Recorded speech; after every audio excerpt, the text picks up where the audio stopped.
ان مجاہدین میں سے ہر ایک کی تاریخ کے لیے ایک الگ الگ عنوان چاہیے. مختصر میں عرض کر رہا ہوں صرف اس لیے کہ جوانوں میں ہمارے جذبہ بیدار ہو.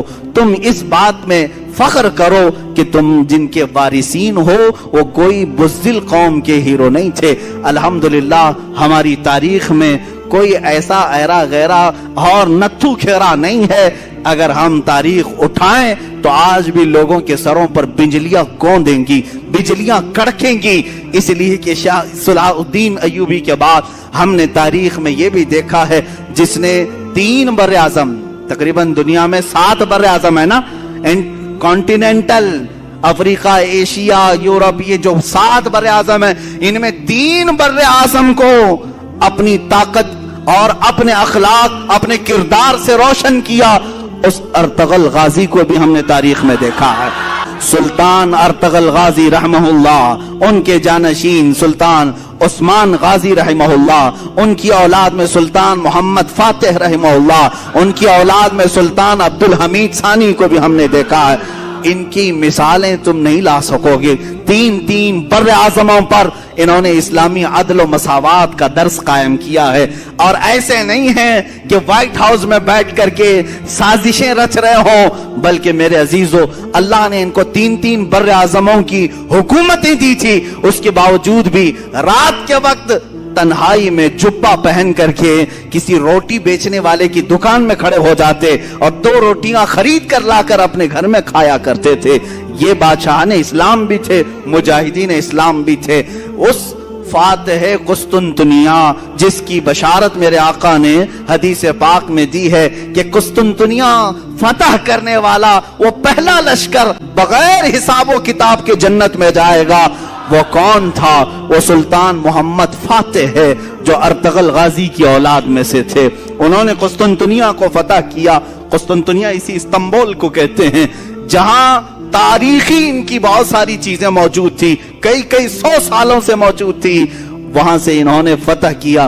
ابھی آپ نے سنا ہوگا 1 سال پہلے مسجد آیا صوفیہ کا ایک بڑا مسئلہ چلا تھا. بہت لوگوں کے پیٹ میں درد ہو رہا تھا کہ رجب طیب اردگان نے اس کو مسجد میں تبدیل کر دیا, وہ میوزیم تھی. یہ تاریخ چھپا رہے ہیں, کوئی میوزیم نہیں تھی. یہ سلطان محمد فاتح کی فتح کی ہوئی مسجد تھی, انہوں نے خریدا تھا.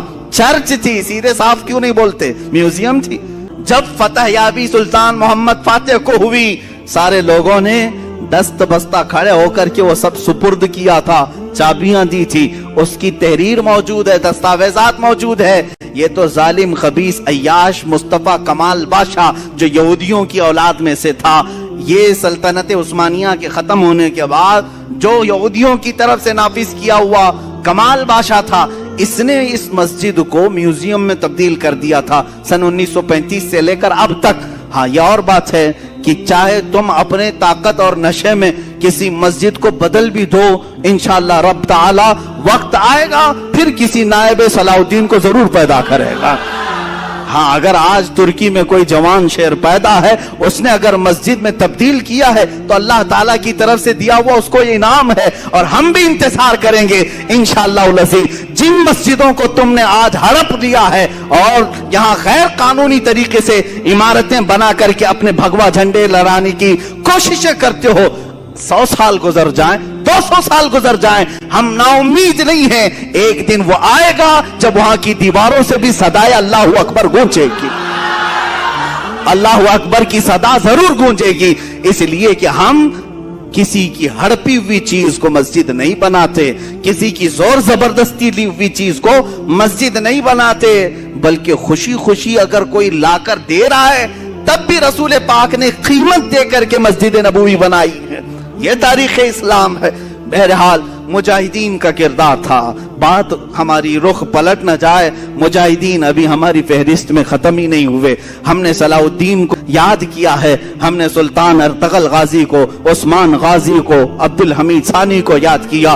لیکن میرے عزیزو یہ ناانصافی ہوگی اگر میں ہندوستان کے ان مجاہدین کو یاد نہ کروں جنہوں نے پرچم اسلام لہرایا ہے اور عدل و مساوات قائم کیا ہے. اس میں سے ایک جوان شیر شہاب الدین غوری بھی ہے, دوسرا جوان شیر محمود غزنوی بھی ہے, تیسرا جوان شیر اورنگزیب عالمگیر بھی ہے. یہ تینوں جملے جو میں نے کہا